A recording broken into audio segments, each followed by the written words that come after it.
RCF Charente. Le sens de l'éco. Une formation à l'économie, à la lumière des valeurs sociales chrétiennes, proposée par Philippe Senot, professeur agrégé d'économie, et Jean-Louis Ney, journaliste.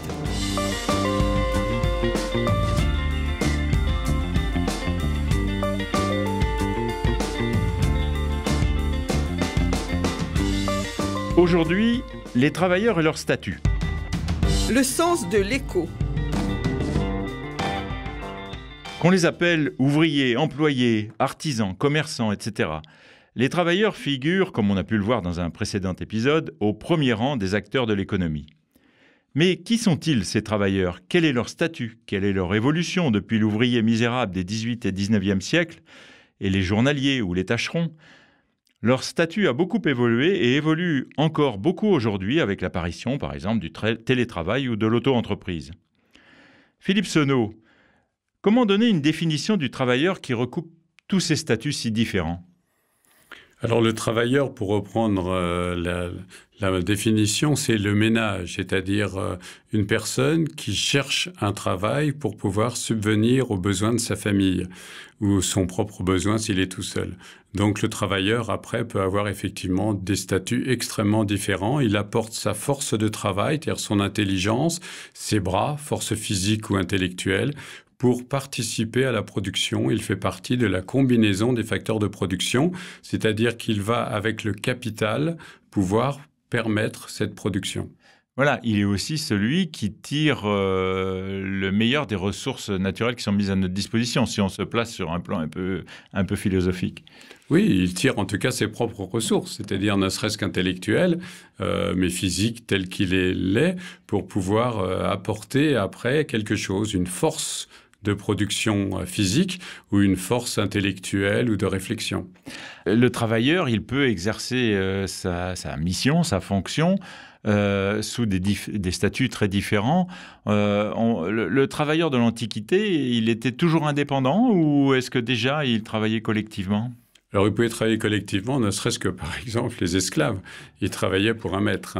Donc, de toute façon, oui, il y avait une sorte... Alors, c'était pas du salariat, parce qu'ils touchaient pas un salaire, mais ils avaient simplement une subsistance.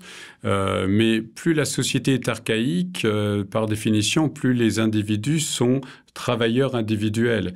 Ils travaillent sur leur petit lopin de terre, ils sont dans la cueillette, dans l'âge primitif, etc. Et c'est progressivement, lorsque l'industrie est née, que l'industrie, c'est le regroupement des travailleurs dans un lieu unique, que le capitaliste a besoin d'avoir des bras dans ce lieu unique pour faire tourner les machines et avoir une production cohérente, que le statut du travailleur est devenu du salarié. Et le salariat est un statut particulier que l'Église reconnaît en disant que ça permet à l'homme de trouver un travail et après de subvenir aux besoins. Alors que ce salarié est refusé dans le système socialiste, en tout cas le salariat privé. On a souvent, d'une certaine façon, assimilé le travailleur au salarié de manière un peu abusive, puisqu'il y a d'autres manières d'exercer le travail.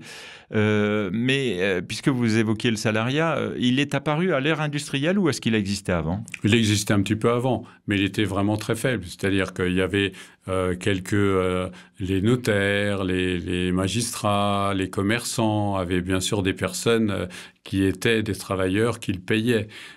Donc au sens presque de salariat actuel. Mais c'est vraiment parce qu'il y a eu l'industrie et la concentration de la production dans des grandes unités que s'est constitué ce salariat qui maintenant domine. N'oublions pas que plus de 80% des personnes sont des salariés dans nos pays occidentaux. Alors, justement, pour ces 80%, quels sont les avantages et les inconvénients du salariat ? Alors ça, après, c'est très relatif. L'avantage évident, c'est la sécurité, a priori. C'est-à-dire qu'on n'a pas à s'embêter, à chercher l'outil ou fabriquer quoi, et après comment je vais le vendre, etc. On participe au processus de production. On est un élément, on est un maillon d'une chaîne. Donc c'est le partage du travail. Donc, à partir de là, la division du travail apporte aussi des choses positives. C'est-à-dire que ça permet, c'est ce qu'avait montré Durkheim en sociologie, la division du travail entraîne la solidarité. C'est-à-dire qu'à partir de là, vous travaillez pour quelqu'un, avec quelqu'un. Donc, vous allez avoir des collègues de travail, vous rentrez en contact avec un client, avec un patron, avec un fournisseur. Donc, ça fait partie du bien-être de l'être humain, qui est un être social, qui a besoin de relations. D'ailleurs, on le voit quand on perd son travail ou qu'on a la retraite, certains tombent dans un mal-être très fort parce qu'ils ne sont plus en relation avec les autres. Donc, le salarié est vraiment un bien de ce point de vue-là. Pour d'autres, au contraire, c'est une dépendance. C'est-à-dire que le salariat, pour certains, c'est même une exploitation. C'est ce que disaient les marxistes. L'exploitation de l'homme par l'homme. Donc, à partir de là, le salarié n'est pas considéré comme un idéal pour maîtriser sa vie et son emploi du temps. Donc, certains c'est le cas à l'heure actuelle, certains quittent le salariat pour être auto-entrepreneurs, pour essayer de retrouver une indépendance. Et c'est un choix, donc, de vie. Certains préfèrent une certaine sécurité, tranquillité. D'autres préfèrent se réaliser en étant beaucoup plus libres. C'est simplement ce choix après. Le prix à payer pour une liberté et une indépendance, c'est quand même beaucoup plus d'insécurité. C'est plus d'insécurité, mais c'est plus de liberté. C'est un choix. Donc, vous avez plus de liberté et puis parfois aussi plus de revenus. C'est-à-dire que certains ont quitté l'entreprise en disant « mais je suis bloqué dans mes promotions parce qu'il y a toujours quelqu'un qui va être au-dessus hiérarchiquement et finalement profiter de mon travail pour se faire du profit. Moi, je peux me débrouiller tout seul, me lancer et puis gagner peut-être plus d'argent et me réaliser. » Donc après, c'est vraiment des choix personnels. Organiser mes horaires, voilà. Enfin, de manière complètement individuelle. Est-ce qu'on pourrait, c'est peut-être un pari un peu osé, faire un test comparatif des statuts de travailleurs, c'est-à-dire entre le salariat, l'auto-entreprise, l'exercice libéral, qui est une autre logique. Est-ce qu'on peut faire une sorte de test comparatif ? Je ne sais pas si on peut faire un comparatif si c'était ce qu'on a fait, c'est-à-dire d'avoir plus de liberté ou dépendant. Ce qui est par contre essentiel comme question, c'est que le monde du travail, le travailleur, est dans un système de variété, plus que de dualité d'ailleurs. Vous avez par exemple le classement classique entre ceux qui sont donc dans une économie libérale, c'est-à-dire à leur propre compte, le commerçant, l'auto-entrepreneur. Et après, dans les salariés, vous avez les salariés qui ont des statuts, c'est-à-dire des statuts protecteurs, c'est le cas des fonctionnaires, donc qui ne peuvent pas être licenciés, qui ont quantité d'avantages en termes d'horaires, en termes de cotisations et autres. Vous avez ensuite ceux qui ne sont pas de statut, mais qui ont un temps plein et qui sont en CDI, c'est-à-dire qu'ils ont la sécurité, contrat à durée indéterminée, c'est-à-dire jusqu'au moment où il se passe quelque chose de particulier, soit départ en retraite, soit malheureusement une fermeture d'usine, ils sont sous contrat, c'est-à-dire ils ont une sécurité avec une convention collective qui leur garantit des salaires, des conditions. Vous avez ensuite des salariés qui sont en CDD ou contrat intérimaire. Donc là, ils sont beaucoup plus fragiles puisque par définition, du jour au lendemain, ils peuvent perdre leur emploi, perdre leur avantage. Et puis à côté de ça, enfin, vous avez ceux qui sont au chômage, c'est-à-dire qui n'ont même pas de contrat, donc qui n'ont pas de travail. Et puis vous avez ceux qui sont complètement marginaux parce que dans ceux qui n'ont pas de travail, il y a les indemnisés. Et puis il y a ceux qui ne sont pas indemnisés parce qu'ils n'ont pas déjà travaillé. Donc vous avez, en fait, le monde du travail est extrêmement divers et on peut dire qu'il y a des travailleurs qui sont protégés, d'autres qui ne le sont pas. Et le vrai problème, c'est que très souvent, ceux qui sont protégés ont une sorte de garantie et ceux qui sont là pour les protéger ne protègent pas les autres parce qu'ils ne sont pas concernés par cette protection. En clair, les syndicats, l'Église est pour la présence syndicale, pour défendre l'ouvrier face notamment en égalité de force par rapport au patronat, mais n'empêche que les syndicats négligent complètement les marginaux, les SDF, ceux qui sont en CDD parce que par définition, ils n'ont pas cotisé. Ils n'appartiennent pas à ce syndicat. Et c'est vrai que l'Église se pose souvent comme question, que peut-on créer comme force pour essayer, depuis Rerum Novarum, c'est les syndicats, et depuis les derniers papes, c'est de considérer qu'il faut créer des associations qui défendent ces cas un peu à part, y compris les consommateurs, où le consommateur peut être un consommateur avec un statut de travailleur très très pauvre, pas de revenus, eh bien les consommateurs peuvent avoir des associations de défense, les usagers des services publics peuvent être une association d'intervention, il y a beaucoup de choses à faire. Est-ce que l'Église elle est quand même intervenue beaucoup dans le monde du travail avec la création d'associations qui sont aujourd'hui un peu en perte de vitesse, mais la JOC, donc la Jeunesse ouvrière chrétienne, aujourd'hui les entrepreneurs et dirigeants chrétiens, etc. Est-ce que, l'Église a un rôle d'action dans le monde matériel pour aider à la constitution de structures comme ça de défense des travailleurs? Alors complètement, et ça a été développé après 1945. Alors ça a commencé au début du siècle, le syndicalisme, notamment la CFTC dès 1919, puis d'autres associations chrétiennes, mais c'est surtout à partir des mouvements d'action catholique, à partir de 1945, qui ont été très très efficaces dans le monde agricole. Oui, la JAC. On peut dire que tous les dirigeants agricoles du XXe siècle, à la FNSEA, dans les ministères, etc., étaient issus de la JAC. Il y avait vraiment une empreinte de solidarité agricole, la constitution des CUMA, la constitution des groupes. C'est vraiment les mouvements d'action catholique agricole qui ont fait un énorme travail de collectif, de solidarité.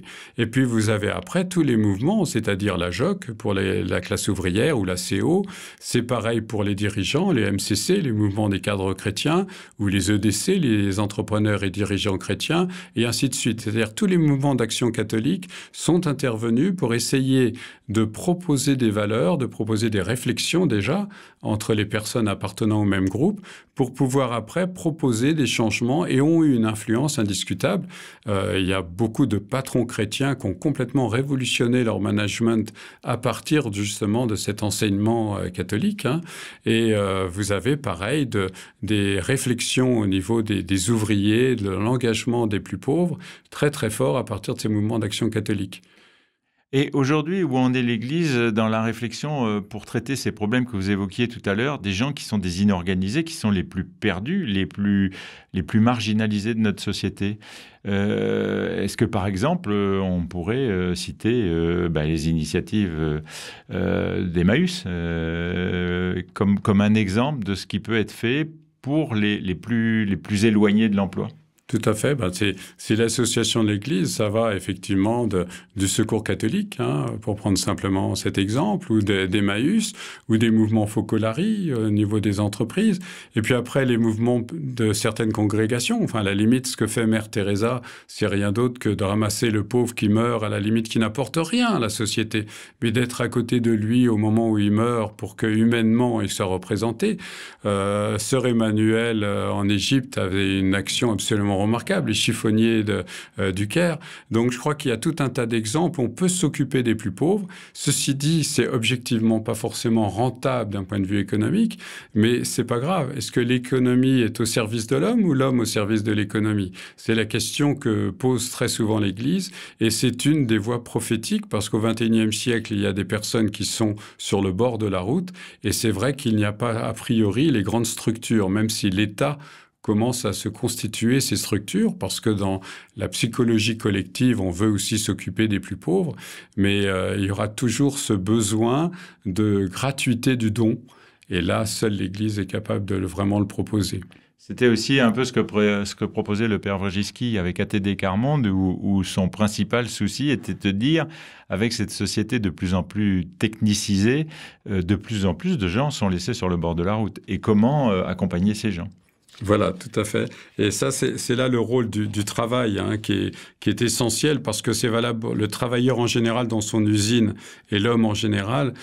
Moi, j'avais été frappé par une phrase de Jean-Paul II à l'UNESCO en 1980 qui est vraiment d'une richesse fabuleuse. Il rappelait, je cite, « Il faut se convaincre de la priorité de l'éthique sur la technique, du primat de la personne sur les choses, et de la supériorité de l'esprit sur la matière. » C'est-à-dire que toute la considération du travailleur dans l'usine repose sur cette phrase. C'est-à-dire la technique, elle est au service de l'homme. Et l'homme, après, doit le valoriser, mais il y a toujours cette supériorité de l'être humain. Qu'est-ce que pense l'Église du salariat, du principe même du salariat? Elle défend le salariat. C'est pour ça qu'elle condamne le socialisme, notamment. Le salariat privé est une manière pour qu'une personne privée puisse obtenir un travail. Le salariat public, c'est à l'exploitation de l'homme par l'homme que critiquaient les socialistes, les communistes. Eux, ils disent oui, mais c'est l'exploitation de l'homme par l'État. Et l'exploitation, elle est malheureusement pire. On l'a vu avec l'Union soviétique. Donc, le salarié en soi n'est pas mauvais. Le salarié permet à l'être humain de trouver du travail. Tout dépend après comment il est vécu et quelles sont les valeurs et la morale que l'on met là-dedans. Et ce qui est formidable, c'est que l'évolution même des techniques de management, c'est-à-dire l'évolution intellectuelle de gens qui ne sont absolument pas religieux, considèrent que finalement, mettre en valeur l'homme, c'est-à-dire l'entreprise personnaliste, c'est rentable.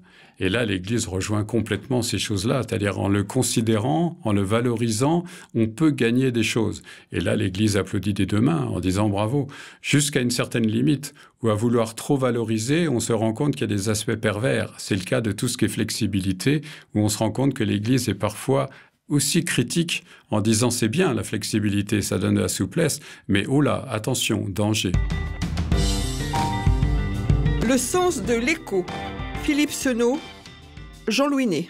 On en vient à l'idée qui est défendue par des managers modernes, que l'homme est une ressource, d'une certaine façon. C'est un facteur dans le monde économique, mais c'est aussi une ressource. Alors une ressource, ça s'exploite.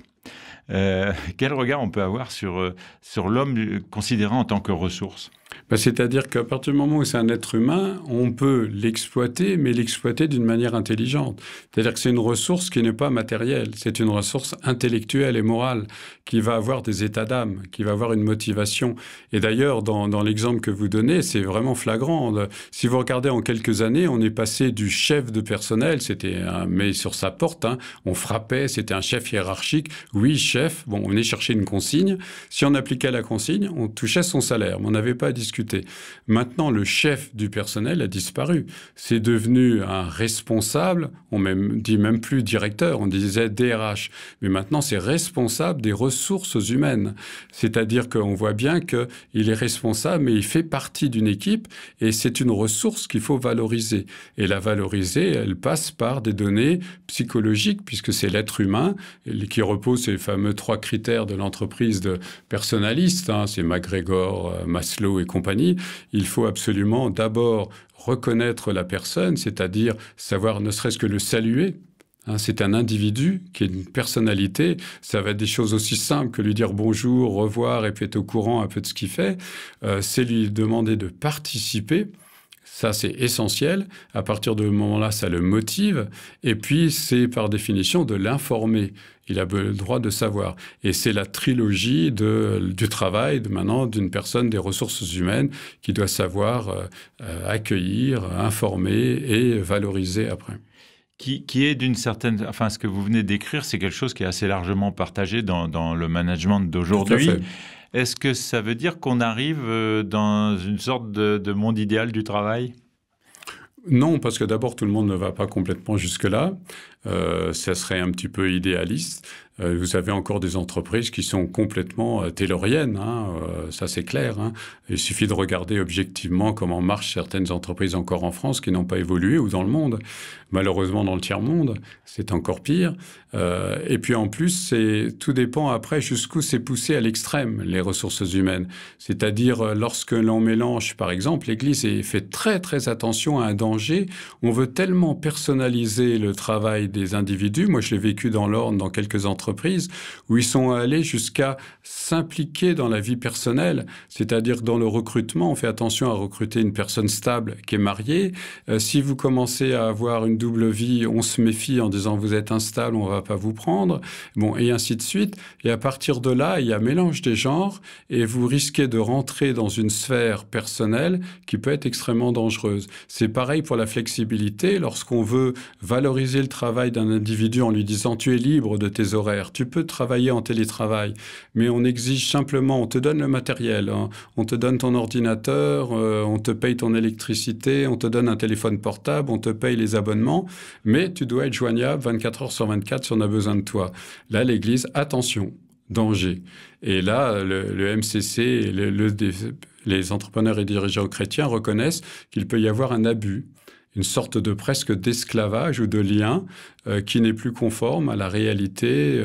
Et là, vous avez quelques jeunes qui ont le courage de refuser ce genre de choses, mais on a remarqué, c'est ce que dit le MCC, qu'à partir d'un certain âge, quand sa famille est construite, eh bien, on devient dépendant, on n'ose plus quitter un travail qui est comme ça, et vous risquez à ce moment-là de faire passer votre vie professionnelle bien au-dessus de votre vie personnelle, et ce n'est plus tout l'homme, mais c'est qu'une partie de l'homme qui est mise en avant. Or, l'Église est pour le développement de tout l'homme et de tout homme. Alors, est-ce qu'on peut faire le rapprochement? Alors, c'est quelque chose de complètement différent, mais de cette volonté de l'entreprise d'aller très loin dans la vie personnelle des gens, avec ce qui se passait dans le Nord, par exemple, avec les corons, où, d'une certaine façon, sous couvert d'apporter une forme de protection sociale, de donner du logement, décent, etc., on gardait les salariés sous une coupe très serrée. Tout à fait. Alors ça, c'est même appelé le paternalisme. Oui. C'est-à-dire, c'est le patron qui glissait la pièce ou un billet pour aider. Et c'était vraiment une aide indiscutable. Ça a été une réalité. C'était parfois une véritable volonté d'aider du fond du cœur. Mais ça crée vraiment une dépendance. Et là, la différence avec le système actuel, c'est une dépendance personnelle. C'est-à-dire par rapport à une personne. Mm-hmm. C'est-à-dire que là, vous avez un lien vraiment là de servage ou d'esclavage. Que permet la technologie? Oui. Maintenant, la technologie, c'est plus le système qui fait que vous êtes dépendant.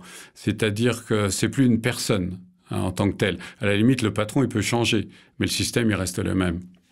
Est-ce que, je voudrais qu'on dise un petit mot de l'exercice libéral, ou en tout cas effectivement individuel, le commerçant individuel, ou l'avocat, le notaire, l'expert comptable, qui sont des professions libérales mais réglementées en même temps. Donc il y a une sorte de schizophrénie dans cette définition de l'exercice libéral, les médecins également. Comme le mot libéral, c'est en même temps, ça définit en même temps une théorie économique, est-ce qu'on pourrait dire que l'exercice individuel d'une profession, c'est l'alpha et l'oméga du libéralisme? C'est une Probablement. question. En tout cas, une partie théorique. Une partie théorique, puisqu'en fait, l'évolution du capitalisme a été vers une réglementation pour le bien collectif de tout le monde. Et d'ailleurs, l'Église ne dit rien d'autre. L'Église dit que le travail, la propriété privée, donc quelqu'un qui est libéral, qui garde son capital, c'est l'endroit idéal où vous allez vous réaliser, vous allez pouvoir augmenter la création. Donc, c'est un bien en soi.